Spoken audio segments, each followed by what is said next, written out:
You're watching The World Report on NewsX World. Let's take a look at the top headlines of the hour. Bangladesh says at least 3 people are killed after a 5.7 magnitude earthquake strikes near Narsingdi. The quake hits just outside Dhaka, which officials say they are still assessing the damage and casualties. Relentless rains and flooding in central Vietnam has killed at least 41 people, with 9 still missing and tens of thousands evacuated. More than 52,000 homes are now submerged and power cuts affect 500,000 households.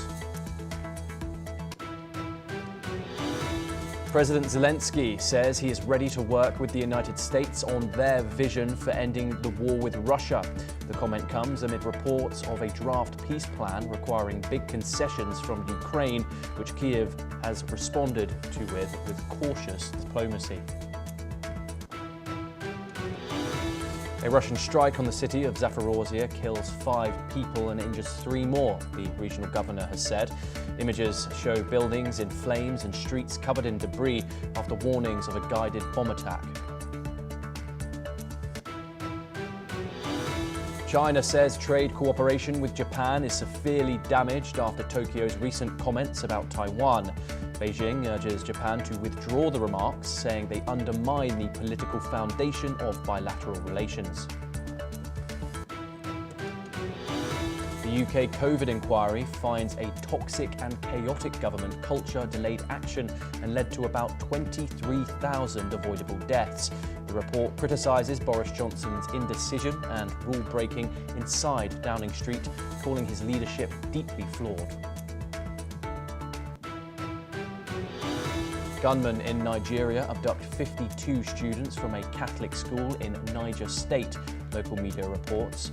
Officials confirm a kidnapping but say the exact number of taken pupils is still being verified. World leaders have started arriving in Johannesburg, including Narendra Modi, Keir Starmer, Chinese Premier Li Qiang and Anwar Ibrahim for Africa's first G20 summit. The South Africa's agenda focuses on climate disasters, sustainable debt, energy transitions and fair mineral trade. We start this hour in Europe, and European Union leaders, along with the EU Commission President Ursula von der Leyen, are set to engage Ukrainian President Volodymyr Zelensky on a US peace plan during the G20 summit. Von der Leyen emphasized that European leaders remain committed to the principle of, quote, nothing about Ukraine without Ukraine. The plan currently being negotiated between the United States and Russia outlines 28 points aimed at ending the war, but Brussels has not been included in the talks. Kiev would be required to surrender the entire Donbass region and significantly reduce its military, conditions seen by allies as highly contentious. Zelensky, however, indicated he is prepared for constructive and prompt discussions with Washington. We're now joined by Alison Mutler, the former Associated Bureau Chief in Romania. She joins us live from the Romanian capital.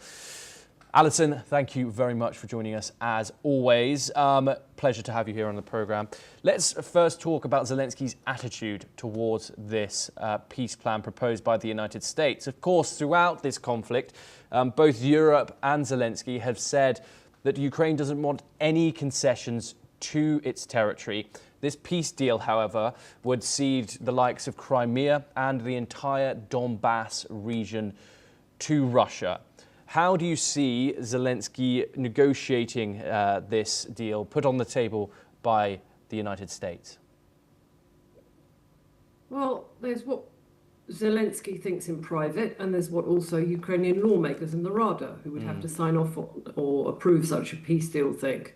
But there's also the way that you deal with Donald Trump. And Donald Trump has proved to be much more in favor of Vladimir Putin and Russia's demands and of Zelensky. I think we all remember the meltdown and the scolding that Zelensky got in the White House in February. And Zelensky has worked very hard to not ingratiate himself, but to get himself in a more favourable position seen by Donald Trump, because Donald Trump doesn't like, at heart, he doesn't like Zelensky. That dates back to the investigation he wanted to do, that he wanted Zelensky to sign off on the Joe Biden's son.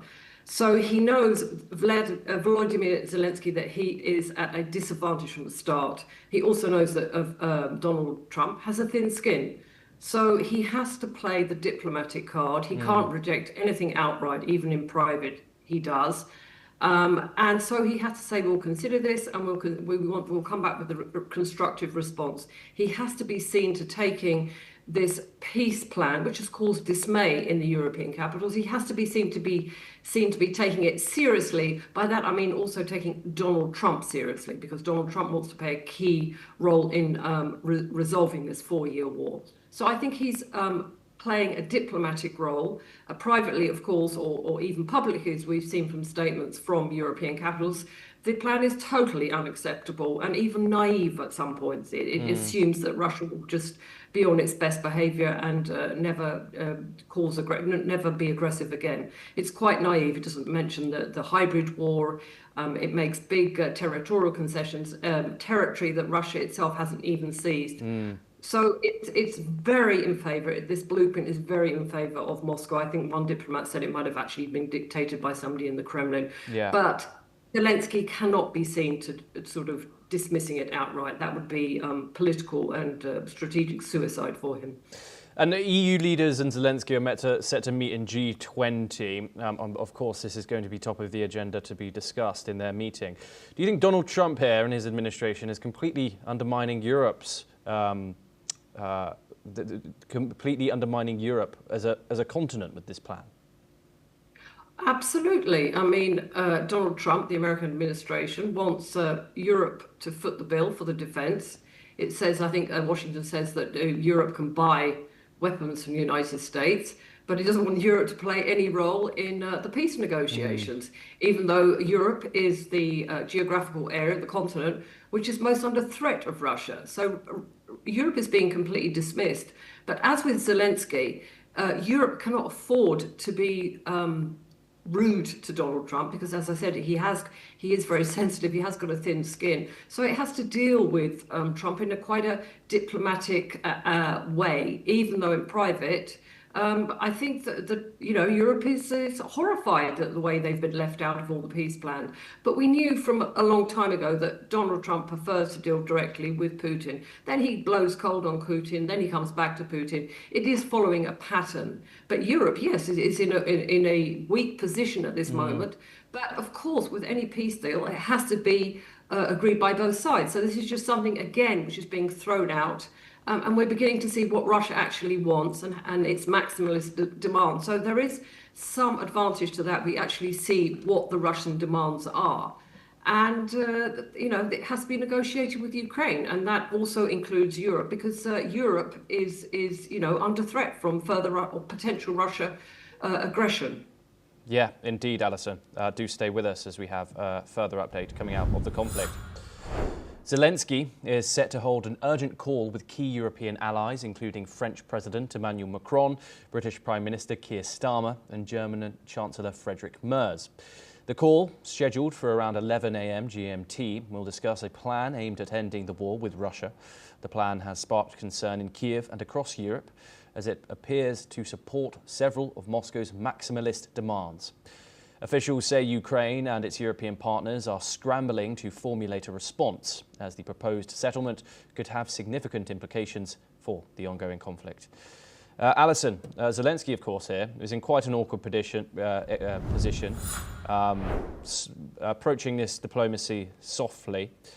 Europe warning against surrender and, of course, the United States pushing for concessions. How do you think Kiev is going to navigate this? I think Kiev now has a lot of experience with navigating these very difficult diplomatic situations.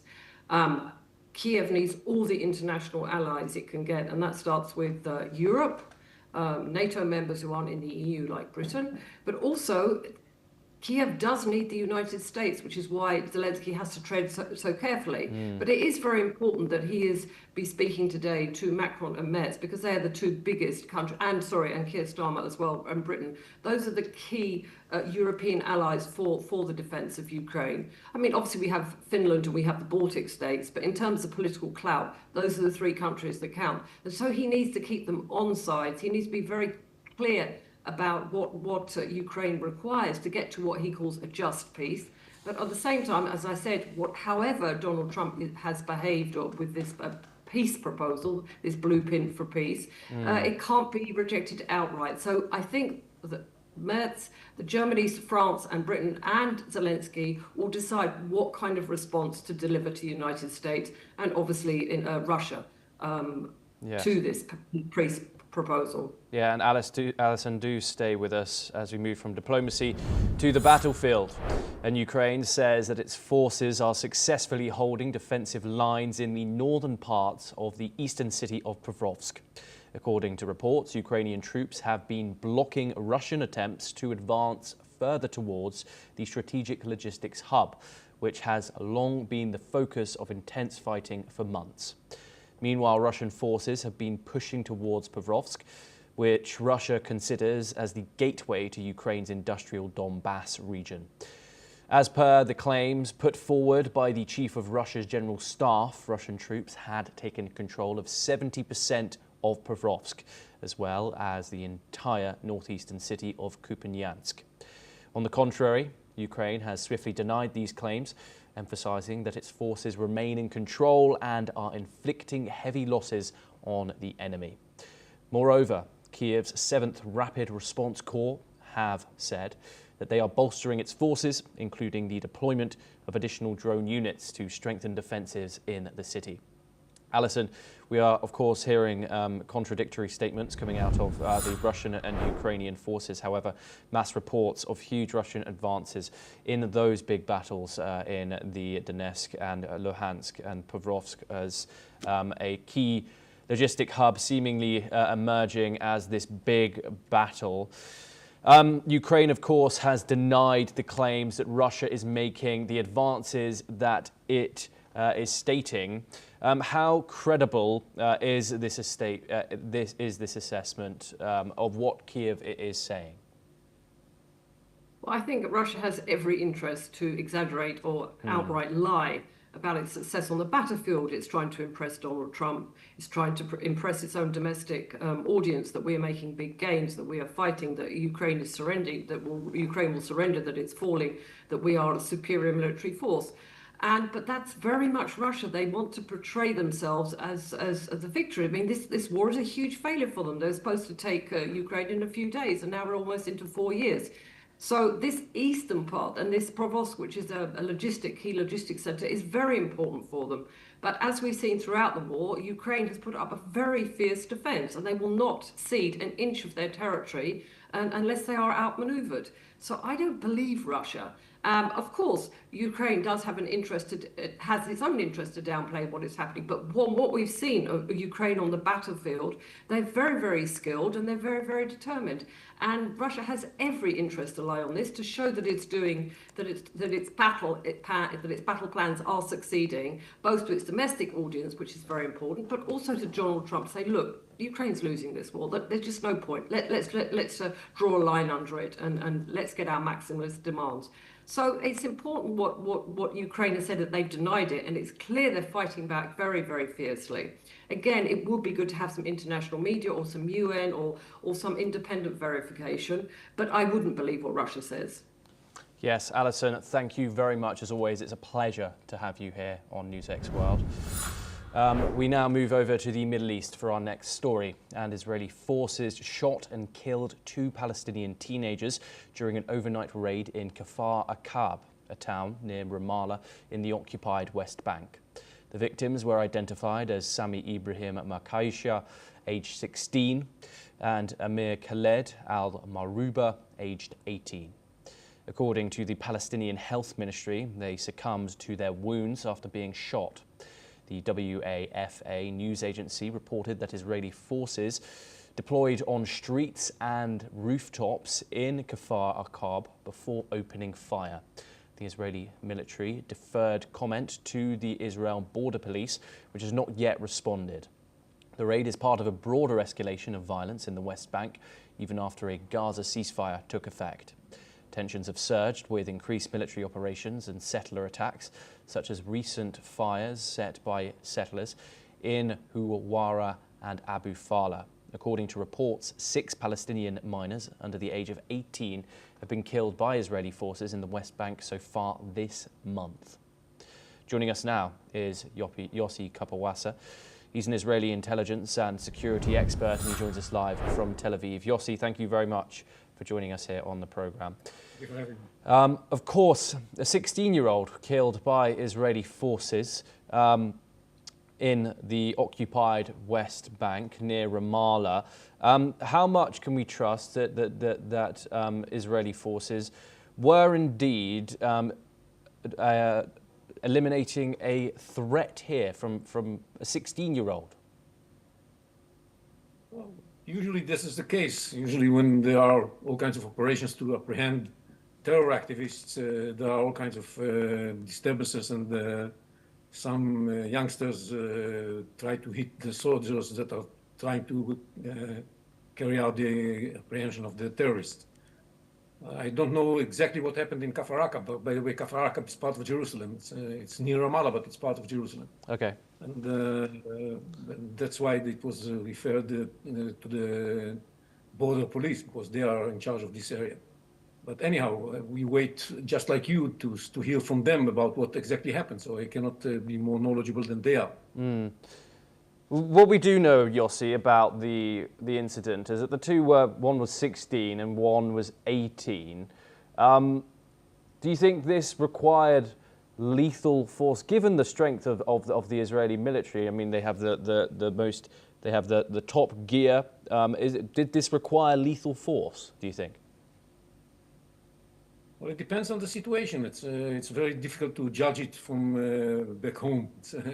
You have to be on the field in order to understand what's happening. There's a lot of fire and stone hurling at the soldiers that are in a mission to arrest the terrorist. And sometimes this is a direct threat that has to be taken care of. You don't have time to question the person who's throwing this stones at you. How old is he? That's I don't know what happened exactly at that point. So they might be shooting at them, and if they're shooting, definitely this justifies shooting back. This happens quite often as well. So we have to wait and just patiently wait for the report of the team that was in the place, and we shall find out what happened. Yes, indeed. Yossi Kapawasa, thank you very much for joining us here on NewsX World. We'll, of course, bring you that information that we're seeking as soon as we get it here on the channel. We now move on, and Islamist militants from the Allied Democratic Forces, a group linked to the Islamic State, killed 89 civilians in a series of brutal attacks between November the 13th and the 19th in the Lubero area of North Kivu in the Democratic Republic of Congo. The United Nations peacekeeping mission described the assaults as particularly deadly. Authorities say the victims included whole families, and some of the attacks involved mass killings and arson. The Congolese government has vowed to intensify military operations against the ADF, calling for the hunt of terrorists to be doubled down on. The ADF, originally from Uganda, has operated in the DRC for years and pledged allegiance to ISIS in 2019. We're now joined by Ayanuga Olugbenga Paul. He's a public affairs analyst. He joins us live from Lagos in Nigeria. A terrible, tragic attack, Ayanuga. What more can you tell us about the group responsible for it? Sorry, I lost you briefly there. That's all right. A terrible attack in the Democratic Republic of Congo with 89 people killed. from a group called the Allied Democratic Forces. We know that they are linked to the Islamic Republic. What more can you tell us about the group and their operations in the DRC? They are one of the several groups, thank you, who have been taking opportunity from the dissent between the M23 rebel and the government to also gain ground and perpetuate themselves in the DRC.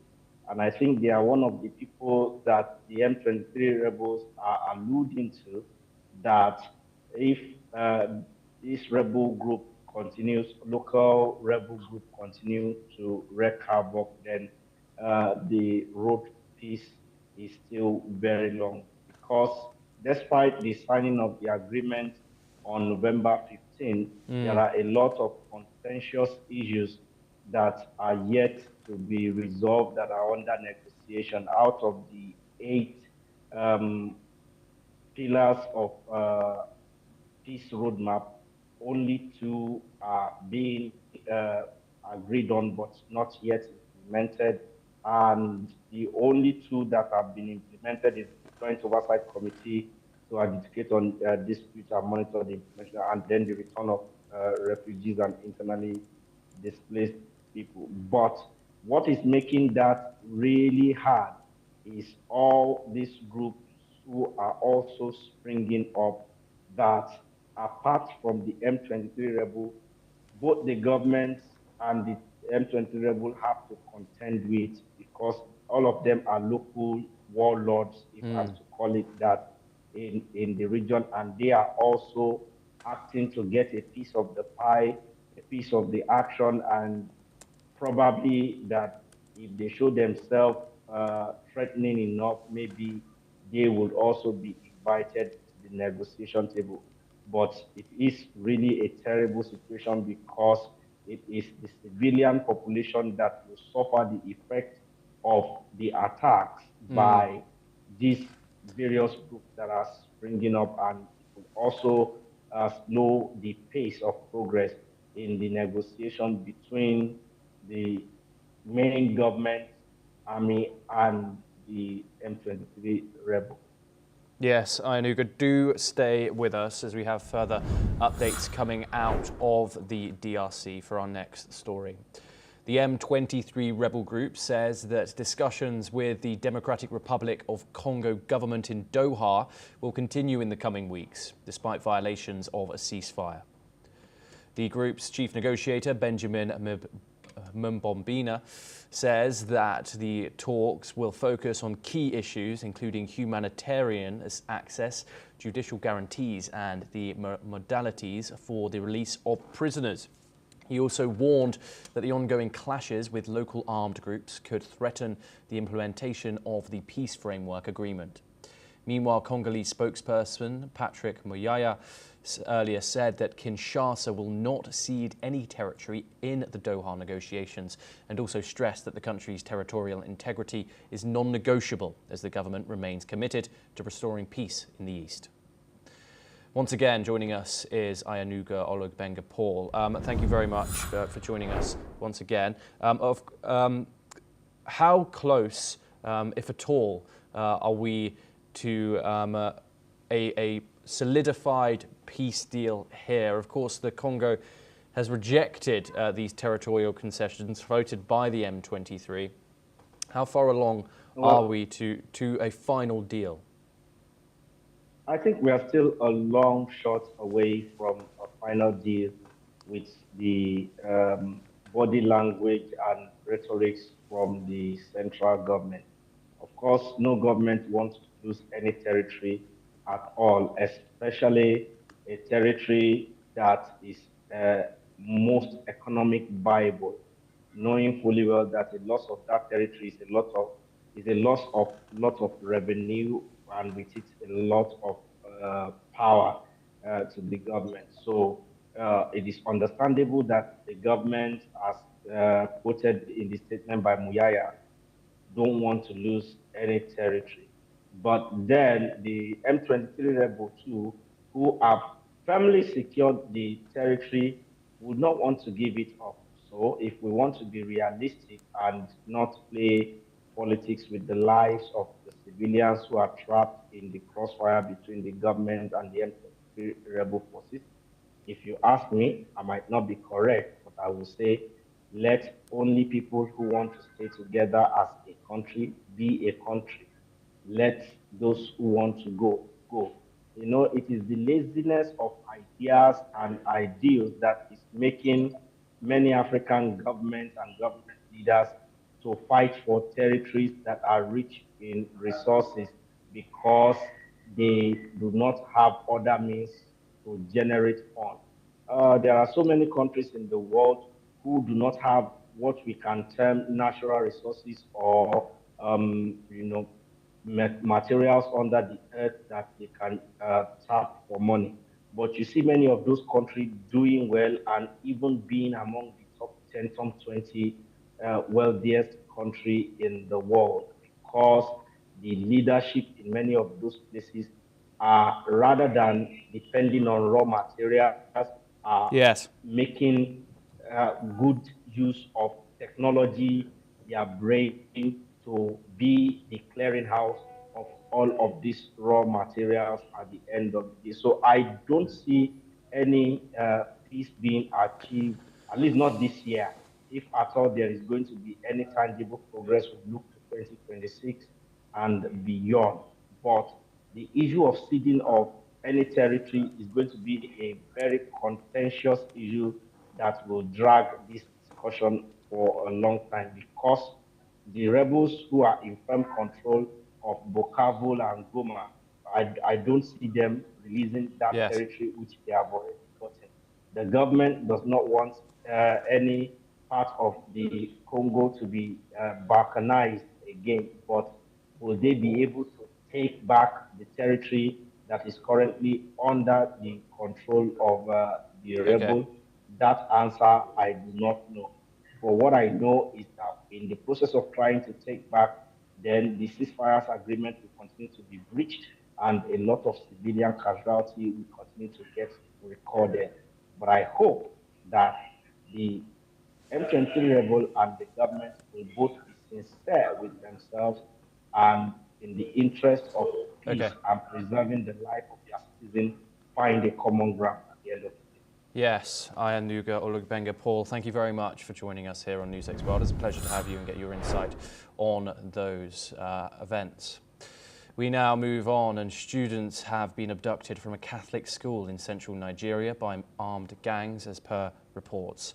This is the second such incident in less than a week. 25 girls from a boarding school were abducted on Monday in Kebbi State in northwestern Nigeria. Out of the girls missing, one reportedly escaped. Niger State Police have said that their tactical units and the military have been deployed to search for the pupils. Now, in a separate attack on a church in western Nigeria, armed men killed 2 people during a service that was recorded and broadcast online. Dozens of worshippers are believed to have been abducted in the incident. The gunmen are now demanding a ransom of $69,000 per worshipper, as per the reports. The chaos and the series of attacks in Nigeria comes a week after US President Donald Trump threatened military action over what he described as targeted killings of Christians in Nigeria. However, the government there has rejected those claims.